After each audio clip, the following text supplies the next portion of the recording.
Good morning दोस्तों और मेरे भाइयों के समान प्यारे प्यारे बच्चों। चलिए आज हम लोग सीबीएसई का मैथमेटिक्स शुरू करते हैं 10th क्लास की। और ये जो आप देख रहे हैं ये बीएस कोचिंग क्लास की जो चैनल्स है वो है, यानी एक बीएस कोचिंग सेंटर है, ट्यूशन क्लास चलता है, उसी का ये चैनल है और उसी पर आप हमको देख रहे हैं। तो हम लोग जो है इस वीडियो में और इस चैनल के माध्यम से 10th क्लास की जो सीबीएसई में पढ़ाया जाता मैथ, हम लोग एनसीईआरटी वाला पार्ट को सॉल्व करेंगे। और एनसीईआरटी वाले पार्ट को सॉल्व करने के लिए आपको मैं बहुत सारे आसान तरीकों को बताऊंगा कि मैथमेटिक्स बहुत ही आसान है, सचमुच इसे आसानी से समझा सकता है और एकदम सरल भाषा में समझा जा सकता है। तो चलिए बच्चों, चूंकि सीबीएसई की वही मतलब मेरे कहने मतलब कि चूंकि सिलेबस इंग्लिश मीडियम में है, जो पाठ्यक्रम इंग्लिश मीडियम में है और हिंदी मीडियम में है, तो दोनों में यूज करेंगे हम लोग, ताकि हमारे जो हिंदी मीडियम वाले साथी हैं वो और जो इंग्लिश मीडियम वाले हैं वो दोनों को लाभ हो सके। अब क्या करेंगे हम लोग, चलिए देखते हैं। तो सबसे पहले बात ये समझ लेते हैं कि जैसे बहुत सारे चैप्टर्स हैं एनसीईआरटी में। तो हम लोग सबसे पहले शुरू करते हैं एक सबसे आसान, और सबसे आसान क्या कहा जाए तो बहुत ही अच्छा चैप्टर है त्रिकोणमिति। तो त्रिकोणमिति को बस एक इंट्रोडक्शन के रूप में मैं आपको बता देता हूँ। जब भी मैं अगला क्लास शुरू करूंगा तो आपको पूरा सवाल करके एक वीडियो में बता दूंगा एकदम सही तरीके से। पहले आप समझ लीजिए, देखते हैं त्रिकोणमिति मतलब है क्या और इसमें क्या क्या पढ़ना है आपके जो सिलेबस में है। चलिए बच्चों शुरू करते हैं। Now let us start trigonometry. सबसे पहले देखिए यहाँ पे ये हम एक चीज बना रहे हैं त्रिभुज। देखिए एक आकृति बना रहे हैं, आकृति इसकी आकृति है, त्रिभुज की आकृति है। और थोड़ा सा देखिएगा थोड़ा बैंड हो गया है, तो कोई दिक्कत नहीं है, आप समझिए कि ये किस तरह का त्रिभुज है, समकोण त्रिभुज है। ध्यान दीजिए जो त्रिकोणमिति लोग पढ़ते हैं ना, उसको देखिए उसका नाम से पता चलता है ना, त्रिकोणमिति यानी ट्रिग्नोमेट्री। ट्रिग्नोमेट्री यानी ट्राइगोनोमेट्री। यानी देखो ट्राई का मतलब होता है 3, गोनिया का मतलब एक मेजरमेंट ये होता है ऐसे, और मेट्री का मतलब होता है मापन यानी मिति। तो इस तरह से यानी हम लोग जो त्रिकोणमिति पढ़ते हैं, ट्रिग्नोमेट्री पढ़ते हैं, उसमें सबसे ज्यादा और सबसे ज्यादा क्या, उसमें सारी चीजें किस पे डिपेंड होती हैं, एक त्रिभुज पे। और किस तरह का त्रिभुज, ये त्रिभुज होता है समकोण त्रिभुज। समकोण त्रिभुज का क्या मतलब होता है, एक ऐसा त्रिभुज जिसका एक कोण समकोण हो, उसे क्या कहते हैं, समकोण त्रिभुज। देखिए है ना ये। अब देखिए समकोण त्रिभुज जो होता है, इस भुजाओं में कुछ आपस में संबंध होता है और इस भुजाओं में कुछ मतलब विशेष नाम होते हैं। आपको यही बस समझना है। जब आप इतना समझ जाएंगे, समझिए यहीं पे त्रिकोणमिति का आप कम से कम 40% चीज कवर कर लेंगे। बस यही, बस ये समझ लीजिए कैसे क्या करना है। देखिए इधर देखिए, समान हमारे पास एक त्रिभुज है, इसका नाम है ABC। क्लियर। यहाँ पे जो बी है ये कितने डिग्री का एंगल है, 90 डिग्री। अब देखिए ध्यान से, जो समकोण त्रिभुज होता है, समकोण त्रिभुज में जो सबसे बड़ी भुजा होती है, सबसे बड़ी भुजा कहा जाए तो जो 90 के सामने ठीक इसके सम्मुख वाली भुजा होती है, इसी भुजा को हम कहते हैं कर्व, मतलब हाइपोटेन्यूस बोलते हैं। हाइपोटेन्यूस यानी कर्व बोलते हैं। क्लियर। इसी तरह से ये जो नीचे होता है, मतलब यहाँ पे जो ये आधार जो दिख रहा है, मतलब इसको आधार बोलते हैं, जो मतलब एंगल यहाँ पे दिख रहा है, मतलब इस एंगल के जो दोनों भुजाएं संलग्न हैं, यानी इसको बोल सकते हैं। तो यहाँ पे देखिए ये जो भुजाएं हैं इसको हम लोग कहते हैं आधार। क्या कहते हैं, आधार,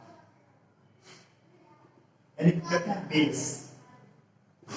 क्लियर। इसको हम लोग कहते हैं परपेंडिकुलर यानी लंब।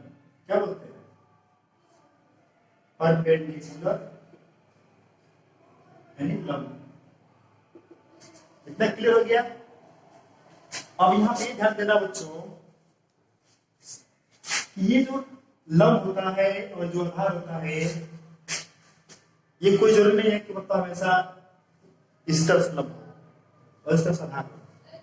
मतलब आधार लंब की जो पोजीशन है स्थिति से बदलाव हो सकता है, लेकिन इसमें जो कण है इसमें कोई बदलाव नहीं। इतना क्लियर है? देखिए, ये जब कण है इसमें कोई बदलाव नहीं आएगा तो हमारा सारा दिमाग किसी पे रहना चाहिए। इसी के साथ हमको हेल्प मिल जाता है कि किसको आधार है, कौन सा लंब है, क्या मानना है, किसको आधार मानना है, किसको लंब मानना है। देखो बच्चों, क्या करेंगे हम लोग, इन तीनों भुजाओं में एक संबंध होता है जिसको हम लोग पाइथागोरस थ्योरम के मतलब माध्यम से देखते हैं। जिसे जो कण होता है, कण का स्क्वायर यदि करते हैं, कण का जो स्क्वायर है ये, इसकी दोनों भुजाओं को के बराबर, जो लंब का स्क्वायर होगा वो प्लस आधार का स्क्वायर होगा, दोनों को ऐड करेंगे तो ये बराबर होगा। मतलब जो हाइपोटेनियस है उसका स्क्वायर, जो परपेंडिकुलर है उसका स्क्वायर, जो बेस है उसका स्क्वायर। इन सबको जो हम ऐसे लिखेंगे इसको बोलते हैं पाइथागोरस थ्योरम। इट मींस देखिए कि कण का स्क्वायर अन्य दो साइड के, अन्य दो भुजा हैं उनके वर्गों की योग के बराबर होता है। इसमें एक दिखाया गया है, देखिए ये दूसरे दोनों साइड हो गए, दो साइड का स्क्वायर ऐड किए गए हैं, और ये साइड हो गए कौन से, मतलब कण हो गई सबसे बड़ी वाली साइड हो गई, सबसे बड़ी वाली भुजा हो गई, इसका स्क्वायर देखिए आपस में बराबर है। ये होता है पाइथागोरस प्रमेय। अब मैं सीधा सीधा आपको रेस्ट में ले चलता हूं। देखिए, इन्हीं को आपको समझना है त्रिकोणमिति में। त्रिकोणमिति में कुछ ऐसे मतलब ऑपरेटर्स हैं, उसको आपको ध्यान रखना है, कौन कौन से ऑपरेटर्स हैं, क्या क्या ऑपरेटर्स नहीं है, मतलब किस ऑपरेटर को कैसे यूज करना है, सही है गलत है, इसको ध्यान रखिएगा। देखिए क्या क्या है आपको याद रखना है। जैसे उसमें मैं आप लिख देता हूँ ऑपरेटर्स का नाम, यहाँ पे देखिए, जैसे मान लीजिए आप लिखा है त्रिकोणमिति अनुपात यूज करते हैं साइन थीटा, यहाँ पे एक लिखा हुआ है थीटा, ये कोण को दर्शाता है, एंगल को, और ये एंगल ये यानी कोण है, ठीक है। यहाँ पे एंगल जो है देखिए थीटा लिखा है, तो हम यहाँ पे कोई भी ऑपरेटर्स लें, जैसे हमारे पास देखिए त्रिकोणमिति कौन कौन ऑपरेटर होते हैं, sine theta, cos theta, tan theta, और इसका अपोजिट होता है, इसका अपोजिट होता है कौन सा,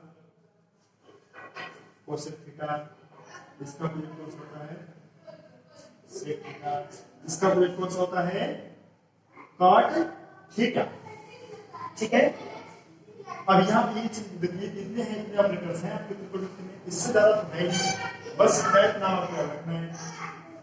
अब देख क्या करेंगे, यहाँ पे जो लिखा है ना ये थीटा, ये कोण है, ये किसका कोण है, ये इस त्रिभुज का कोण है, या तो ये होगा या तो ये होगा, ठीक है, ध्यान रखिए। तो ये कोण है सब, ए बी सी जो है वो एंगल है, और उसी एंगल के हिसाब से हम लोग पूरा त्रिकोणमिति पढ़ते हैं। और ये पूरा जो है ऑपरेटर्स जो तीन से लिखे गए हैं त्रिकोणमिति अनुपात, और ये पूरा त्रिकोणमिति अनुपात किसके लिए बना है, समझ के तरह से किसके निर्भर है, ये है समकोण त्रिभुज पे निर्भर, ठीक है। अब मैं ये कह रहा था कि जो एंगल को दर्शाता है, देखिए ध्यान से, जैसे कभी कभी हम लोग क्या करते हैं, एंगल को हम लिखते हैं तो क्या बहुत सारी गलतियां होती है, मैं लिखता हूँ और आप भी कभी कभी गलतियां ऐसा कर देते हैं कि आप ए लिखते हैं और भी इस नाम नहीं लिखते हैं। देखिए यहाँ पे क्या क्या लिख सकते हैं, इसको ध्यान रखिए, इस थीटा के रूप में क्या क्या यूज कर सकते हैं। कोई जो नहीं, एक साइन थीटा लिखे, मैं कल दूसरा ये लिख दिया, साइन लिख दिया, कोई दिक्कत नहीं, आपको मर्जी, आप ए बी सी लिख दीजिए, कोई साइन लिख सकते हैं, लेकिन ध्यान है कि वो साइन आपके सवाल से लिखा रहना चाहिए। ये नहीं कि सवाल में लिखा है थीटा आप लिख रहे हैं अपनी मर्जी, तब तो गलत हो जाएगा। देखिए कैसे क्या करें, यहाँ थीटा है, इस जगह पे क्या कर सकते हो, थीटा की जगह आप लिख सकते हैं फाई, फाई हो गया, इसको बोलते हैं साई, इस तरह से आप लिख सकते हैं पाई, इसको पाई बोलते हैं पाई, और क्या आप लिख सकते हैं, और मतलब जो साइन लिख सकते हैं, अक्सर मतलब मोस्टली ज्यादातर यही मतलब साइन यूज किया जाता है थीटा के रूप में। उसके बाद से मान लीजिए अगला जो है आप कोई भी एबीसीडी यूज कर सकते हो, कैसा कैरेक्टर यूज करिए ऐसे। ध्यान रहे आप लोग स्मॉल लेटर नहीं लिखेंगे, जैसे आप ऐसे नहीं लिख सकते हैं, ये रॉन्ग है, ठीक है। आप ऐसे लिखते हैं, ये सही है, इस पे आप लोग ध्यान रखिएगा। अब क्या करेंगे हम लोग, देखिए मैं अब आगे बताता हूँ कि देखिए कुछ और भी तरीके इसमें है, ऐसे लिख देते हैं हम लोग गलत हो तो क्या कि यहाँ पे लिखा देखिए थीटा है और ये दोनों अलग नहीं होता है। आपके दिमाग में हमेशा होना चाहिए कि दोनों एक मतलब थीटा है यहाँ पे और इसको अलग नहीं लिख सकते, जैसा आप ऐसे नहीं लिख सकते हैं, ये गलत तरीका है लिखने का, कभी ऐसे नहीं हो सकता है। आप हमेशा साइन में है, हमेशा इसी के साथ रहेगा। अब हम लोग देखते हैं जो भी हमारा फार्मूला है, अनुपात है, ऑपरेटर्स के अनुसार इसको लिखते हैं, इसको देखते हैं, याद करते हैं, जरूरी नहीं है। देखिए इस वाले सबसे पहले लिखते हैं साइन थीटा, इसका फार्मूला होता है लंब बटे कॉट, ठीक है। इसी तरह से यहाँ पे है कॉस थीटा, इसका फार्मूला होता है आधार बटे कॉट, यानी b बाई x हो जाएगा, इन परपेंडिकुलर बाई हाइपोटेनियस और यहाँ पे जाएगा बेस बाई हाइपोटेनियस। यहाँ पे अगला टेन थीटा, देखिए टेन थीटा कितना हो जाएगा, लंब बटे आधार, यानी परपेंडिकुलर बेस। अब देखिए ध्यान से, ये तीन है ना, साइन कॉस टेन, अब इन तीनों के ना व्युत्क्रम होते हैं, इसका भी व्युत्क्रम, इसका भी व्युत्क्रम, इसका भी, मतलब इसका एक उल्टा होता है, अपोजिट होता है, इसको बोलते हैं रेसिप्रोकल हो जाएगा, इसका भी रेसिप्रोकल, इसका भी रेसिप्रोकल है। देखिए जैसे इसका होता है जो उल्टा होता है उसको बोलते हैं कोसेक, कोसेक ठीक है। अब इसका अपोजिट सिंपल सी बात है, इसको हम अपोजिट कर देंगे, कितना h बाई a, मतलब हाइपोटेनस बटे परपेंडिकुलर। अब यहाँ पे क्या है, इसका अपोजिट कर दीजिए, इसका अपोजिट पहले होता क्या है, देखिए सेक, ठीक। और इस जो इसका आप समझ गए ना, फिर इस तरह से इसके उल्टा कर दीजिए, कितना h बाई d। देखिए इसका अपोजिट होता है कॉट, इसको अपोजिट कर दीजिए, कितना हो जाएगा b बाई t, ठीक है। यानी इसका मतलब है लंब बटे कॉट, आधार बटे कॉट, और ये हो जाएगा लंब बटे आधार, इसी बोलते देखिए perpendicular by hypotenuse, base by hypotenuse और परपेंडिकुलर बाई बेस। और इन तीनों का ये अपोजिट है, बस इसके याद रखिए, साइन का अपोजिट क्या होता है, कोसेक, और कास का अपोजिट क्या होता है, सेक, और टेन का अपोजिट क्या होता है, कॉट। बस अब बात यह है कि जैसे इन सबको जैसे याद करने के लिए तरीका हो सकता है, हिंदी में भी याद करते हैं, इंग्लिश में भी याद करते हैं। जैसे इनको कैसे ध्यान रखना है कि इसका p बाई h है, b बाई h है और p बाई b है, इसको ध्यान में रखने के लिए जैसे बहुत सारे ट्रिक है, बहुत आसान ट्रिक है, बहुत लोग जानते भी हैं और अच्छा से जानना भी चाहिए। देखिए कैसे इसको याद रखना है, कैसे याद रखना है, क्या करते हैं, लिखते हैं साइन कॉस टेन, ठीक है। समझ के लिखा है sine cos tan, sine cos tan है तो बस लिख देंगे क्या होता है इसका p b t, इसका ठीक उल्टा कर दीजिए, h है, इसके सामने h है, इसके सामने क्या है t। बस अब अगर साइन है तो p बाई h, कॉस है तो p बाई h, और t है तो p बाई d, ठीक है। इसे याद करने के लिए ट्रिक बताते हैं लोग, अच्छा लगता है। और ऐसा हिंदी में याद करते हैं लाल बटे कक्का, आप लोग देखेंगे लाल बटे कक्का, ऐसे होता है। मतलब क्या कि साइन है तो लंब बटे कॉट, कास है तो लंब बटे कॉट, और टेन है तो लंब बटे आधार। इसको याद करना है तो कैसे बोलते हैं, हमारे इसमें देखिए p by h, p by h मतलब क्या है, इसको बोलते हैं ऐसे, मतलब पाकिस्तान भूखा प्यासा और हिंदुस्तान हरा भरा, ठीक है। ऐसे आप कर सकते हैं, जो आप दिमाग में रहेगा कि पाकिस्तान सही बात है, भूखा प्यासा देश होता है ये वो अपने आप में, और हिंदुस्तान हमारा अच्छा देश है, इसलिए हरा करते हैं लोग। ये कितना हो जाएगा, मतलब कैसे हो जाएगा, पाकिस्तान भूखा प्यासा हिंदुस्तान हरा भरा, ऐसे याद कर सकते हैं आप लोग इस इंग्लिश में, और ऐसे याद कर सकते हैं आप लोग कैसे हिंदी में, ठीक है। दोनों आसान तरीका है, अब इसको याद रखिए। और एक बात ध्यान रखिए, अगर इसी तरह से मान लीजिए साइन है तो साइन का अपोजिट कॉसेक है तो इसका उल्टा है, कोई बात नहीं है। आप जानते हो, अब ये यहाँ पे ध्यान रखिए आप लोग कि साइन का जो अपोजिट होता है कॉसेक, तो बस उसका अपोजिट लिखेंगे, मतलब नीचे से लिखेंगे। कैसे लिखेंगे? ऊपर से लेंगे और कैसे लिखेंगे? तो नीचे से लिखेंगे तो इसका उल्टा फॉर्मूला बनेगा। साइन का उल्टा फॉर्मूला क्या होता है? h/p। देखिए h/p हो जाएगा। कॉस का उल्टा क्या होता है? सेक b/h। तो कितना हो जाएगा? h/p लिख देंगे, ठीक है, उल्टा हो जाएगा, h/p हो जाएगा। देखिए यहाँ पे एक चीज गलत हो जाएगा, नई चीज उस तरह से एक सेकंड क्या सही है। यहाँ पे क्या लिखा? टी 10 है, क्या पसेगा b/h, और इसको उल्टा करके कितना था? b/t। देखिए b/t है, ठीक है। ये सब चीजें लिखनी है, आपको ध्यान रखना है, ठीक है। अब चलिए हम इनको देखते हैं अपने त्रिभुज के हिसाब से कैसे सेट करते हैं, कैसे नहीं। देखिए हमारे पास एक त्रिभुज है, एक बात ये ध्यान रखिएगा, त्रिभुज ऐसे अगर बनाइए चाहे ऐसे बनाइए, आपको पता है कि समकोण त्रिभुज बस होना चाहिए। जैसे मान मैंने लिखा ABC। त्रिभुज आप चाहे तो ऐसे बना सकते हैं, आप चाहे तो ऐसे बना सकते हैं, आप चाहे तो कैसे बना सकते हैं? ऐसे बना सकते हैं।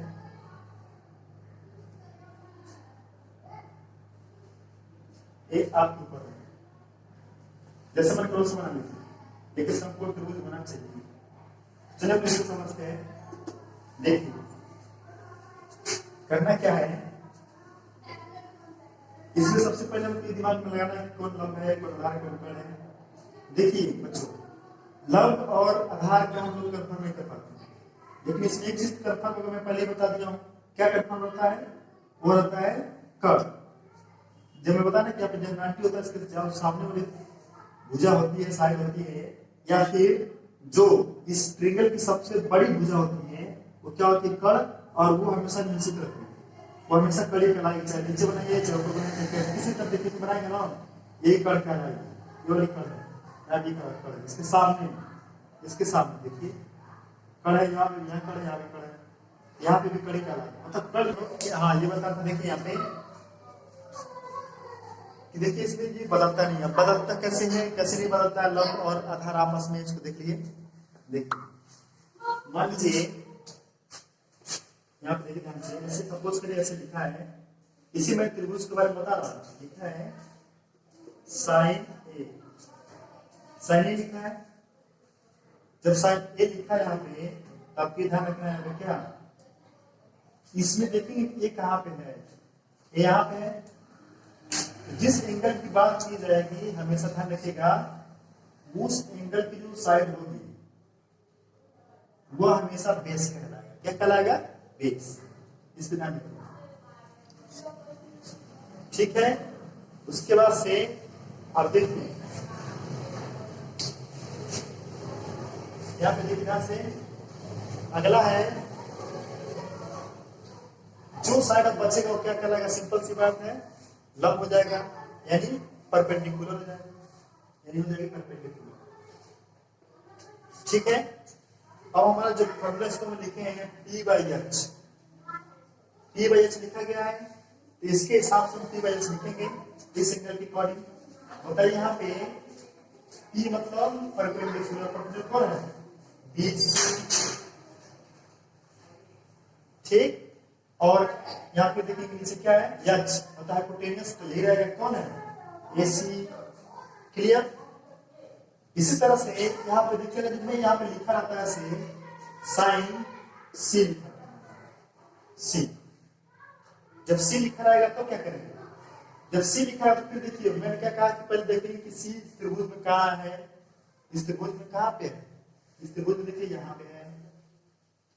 तो जिस एंगल की बात की जाती है, उस एंगल की जो साइड होती है वो हमेशा क्या होता है? बेस होता है। इसको बस ध्यान रखिए, ठीक है। जैसे यहाँ पे देखिए बेस था, यहाँ पे बेस बन जाएगा। अब यहाँ पे बेस बन जाएगा, ये इस एंगल का बेस बन जाएगा। जब इस एंगल का नंबर आएगा तब यहाँ बेस कौन हो जाएगा? बेस हो जाएगा कौन? BC। आपको BC लिखना है, नहीं BC लिखना है, क्या परपेंडिकुलर लिखना है, P/h लिखना है। इसका P कौन कहलाएगा? ये कहलाएगा। आप इसका P कौन कहलाएगा? ये। तो कितना हो जाएगा? AB बटे फिर में रहेगा वही AC, ऐसा हो जाएगा। बस मेरे समझाने का मतलब ये था कि जो समझाने का मतलब ये था, देखिए बच्चों, इसमें हम क्या समझाए हैं? इसमें हम लोग ये समझाए हैं कि जो बेस है और परपेंडिकुलर है वो कैसे आपस में चेंज होता है। ठीक है, मतलब कैसे हम लोग देखते हैं कि according to angle how to change base and perpendicular together, I mean each other.